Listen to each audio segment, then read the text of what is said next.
మీరు ఉద్యమంలోకి వెళ్ళిన తర్వాత మీ మేనబాబు రాము గారిని పెళ్లి చేసుకున్నారు కదా, రాము గారిని పెళ్లి చేసుకుని సీతక్కగా మారిపోయారు, రాము సీతారాములు అలా మారిపోయింది. అలాంటి రాము గారిని మళ్ళీ మీరు ఎందుకు విడిపోవాల్సి వచ్చింది? మీ మధ్యన ఎందుకు గ్యాప్ వచ్చింది, ఎందుకు విడిపోవాల్సి వచ్చింది? అంటే ఆ రోజుల్లో ఉద్యమాలలో కొద్దిగా డిస్టర్బెన్స్ వచ్చింది, ఆ టైంలోనే బయటకు రావాల్సి వచ్చింది.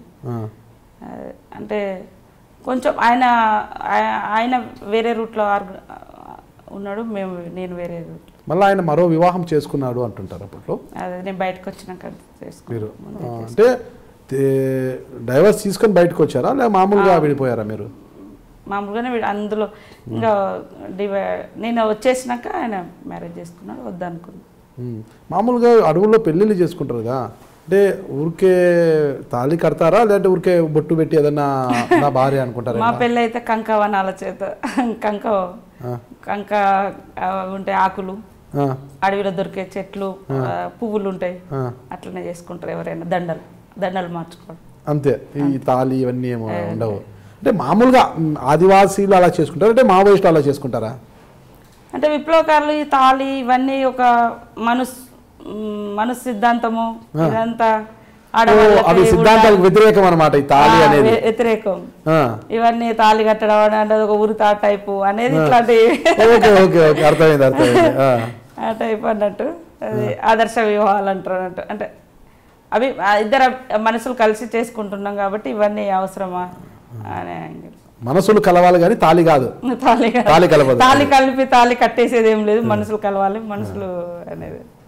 ఓకే, అలా ఉద్యమంలో సాగిపోతుంటారు. మామూలు ఉద్యమంలో మిమ్మల్ని ఎక్కువగా బాధించిన అంశం ఏమైనా ఉందా అసలు? మీరు ఉద్యమంలో ఉన్నంత కాలంలో ఎక్కువగా బాధించిన అంశము అట్లా అంటే ఉద్యమము అంతా మన లైఫే ఇది అనుకొని వచ్చిన తర్వాత దాంట్లో రకరకాల సిద్ధాంత విభేదాలు రావడము, అది పర్సనల్ లైఫ్ల మీద ఎఫెక్ట్ పడడము, దాంపత్య జీవితం. అంటే చాలామంది బయటకు వచ్చేసి, చాలామంది ఎడ్యుకేషన్ ఆపేసి లోపలికి వచ్చి, తర్వాత బయట నుంచి కూడా ఎంతోమంది మేధావులు లాంటి, అంటే మన ఉస్మానియా నుంచి, తర్వాత బయట కేయూ నుంచి వాళ్ళందరూ కూడా చాలామంది ఉద్యమాలలో ఈ పార్టీలో పనిచేసినటువంటి, ఇప్పుడు విమలక్క కానీ వాళ్ళ భర్త కానీ రాజన్న కానీ ఇట్లాంటి వాళ్ళందరూ మంచి ఎడ్యుకేటెడ్, రాజన్న కానీ, తర్వాత వాళ్ళ అందరూ కూడా ఇంకా చాలామంది ఉన్నారు పనిచేసినటువంటి వాళ్ళు అందరూ. అంటే ఎక్కడో అక్కడ ఈ సిద్ధాంత విభేదాలతోటి డివైడ్ అయిపోయి అందరం కలిసి ఉన్నటువంటి వాళ్ళం, ఒక దగ్గర ఉండి ఒక దగ్గర వంటలు చేసుకొని తిన్నటువంటి వాళ్ళం, ఈ సిద్ధాంత అంశాల పేరుతోటి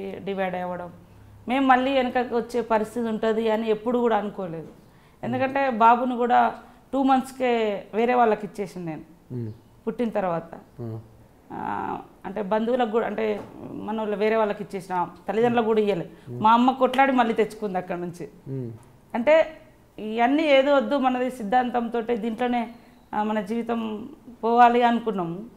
ఇట్లా ఆ సంక్షోభం మధ్యలో బయటకు రావాల్సి వచ్చింది. అది చాలా రోజులు ఇబ్బంది అనిపించింది బయటకు రావడంలో. ఉన్నప్పుడు ఈ డెలివరీస్ ఇవన్నీ చాలా కష్టతరంగా ఉంటాయి కదా, అంటే హాస్పిటలైజేషన్ ఉండదు, ఒకవేళ పెయిన్స్ వచ్చినా కూడా ఎలాంటి ఇది ఉండదు, వసతి ఉండదు. అలాంటప్పుడు ఎందుకు సంతానం కోసం వెళ్ళడం అంటారు? అది మన అంటే కొంచెం అది రాను పోలీసు నిర్బంధం పెరిగిన తర్వాత అట్లాంటి ప్రాబ్లమ్స్ అవుతుండే. తర్వాత కొంచెం ఇదేంటారు అంటే తగ్గించేసారు యాక్చువల్గా. అప్పుడు మేమున్న పీరియడ్లో అది లేకుండా కొంచెం ఫ్రీడమ్ ఉండే, అట్లా పోవచ్చు అని. అది అట్లా కూడా కొంతమంది వద్దనుకున్నారు, లేదు చాలా కష్టం. నేనేమో అరెస్ట్ అయినా, జైల్లో ఉన్నా కదా, జైలు నుండి బయటకు వచ్చిన తర్వాత నాకు ఇంటి దగ్గర డెలివరీ మళ్ళీ వెళ్ళిపోయారు. 2 monthsలో ఇచ్చేసి వెళ్ళిపోయారు. మీరు చూస్తున్నారు ఐ డ్రీమ్ న్యూస్ ని. మీరు చూస్తున్నది ఐ డ్రీమ్ న్యూస్. అంటే కళలని నిజం చేస్తూ ప్రజలకి నిజాలని కళల ద్వారా తీసుకొచ్చే ఐ డ్రీమ్ కి మై బెస్ట్ విషెస్. మీరు చూస్తున్నది ఐ డ్రీమ్ న్యూస్. మీరు చూస్తున్నారు I dream channel. For more videos please subscribe I dream. మరిన్ని వీడియోల కోసం ఐ డ్రీమ్ ని సబ్స్క్రైబ్ చేయండి. Please subscribe I dream. And I am very much satisfied with the way interview went on. Kindly subscribe to I Dream. For more videos, subscribe to I Dream. And loads of fun entertainment and content. Do watch I Dream.